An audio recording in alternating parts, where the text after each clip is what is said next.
పాప నష్టపోతుంది ఎవరు? ఊరి జనం. కర్ఫ్యూ పెట్టినందువల్ల కూలి పనికి వెళ్లేవాళ్ళు, పొలం పనికి వెళ్లేవాళ్ళు, షుగర్ ఫ్యాక్టరీలో పనిచేసేవాళ్ళు అందరూ ఖాళీ ఇంట్లో కూర్చున్నారు. ఇది మనకు అవసరం అంటావా? అందుకని నేను నిర్ణయానికి వచ్చా.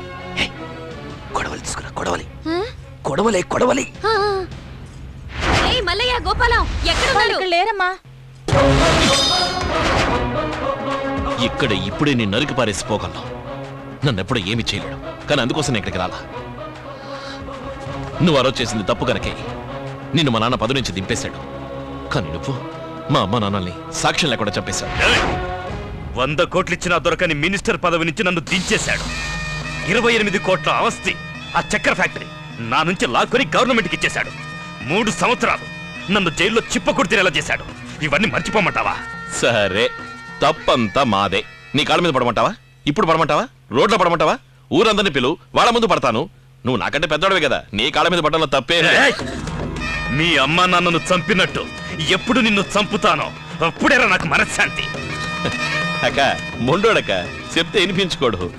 నేనెప్పుడు ఇలాగే మాటలతో చెప్తాననుకోకండి. తర్వాత నీ తాళిగేదైన ప్రమాదం వచ్చిందనుకో, నువ్వు నా కుటుంబాన్ని చెప్పించకూడదు చెప్తున్నా. ఎందుకంటే పతివ్రత శాపం ఫలిస్తుందంటారు. నన్ను ఆశీర్వదించక్క.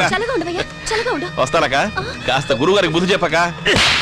ఏమే, ఆడు చల్లగా ఉండాలా అంటే నేను నాశనం అయిపోవాలా?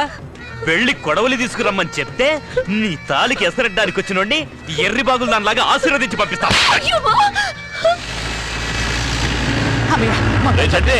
ఇంకా పరిగెడుతున్నావేంటి? నువ్వు ఆ తింగరోడ్ దగ్గర నుంచి ఎలా తప్పించుకుని వచ్చావు? అదంతేలా. ఆ హైదరాబాద్ నుంచి వచ్చిన వాసుగాడు నీకేదో మంత్రి నుంచి మాయ చేశాడు. వాడు గనక నాకు కనిపిస్తే ఇప్పుడు నువ్వు వాసుని చూడాలి, అంతే కదా? అవును. కళ్ళు మూసుకో, కళ్ళు తెరు. నేనే వాసు. నువ్వు వాసా? దేవ ఇంగ్లీష్ మాట్లాడతారా? ఇప్పుడు చూడు, mister Chanta boy, I'm Vasu. I can speak English, walk English, talk English, swim English, jump English, English, lot of English. అయితే నువ్వే వాసా? అమ్మ నాకేటు, అనుకున్నట్టుగానే మా దేవాన్ని ఎత్తికెళ్ళిపోయావు కదరా. ఉందే మాత్రం అన్నావు, జై హింద్ అన్నావు, దేశ సమైక్యత అన్నావు, బామ్మగారు అమ్మోరు అన్నావు, బాబాయ్ బంగారం అన్నావు. ఈ డ్రామాలన్నీ ఇందుకేనా? బాబాయిలకి చెప్పి నీ డ్రామాకి తెరదించేదాకా ఈ చంటబ్బాయి నిద్రపోడు, కోతిలా రెచ్చిపోతాడు.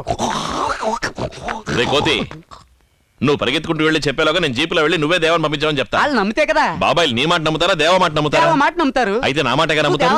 అది నీకు మాత్రమే తెలుసు. దేవా నీ ఊరి నుంచి ఎందుకు పంపించానో తెలుసా?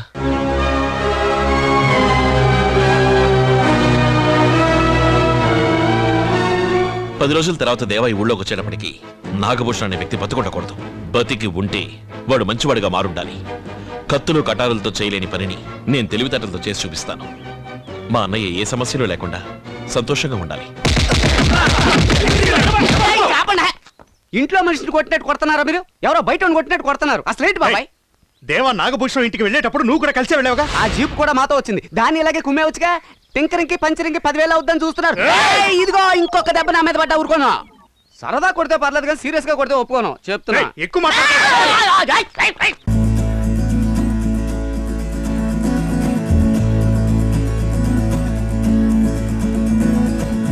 నాలోని పొంగెను నర్మదా, నీళ్ళల్లో మురిసిన తామరా, అంతట్లో మారెను ఋతువులా, పిల్లాని వల్ల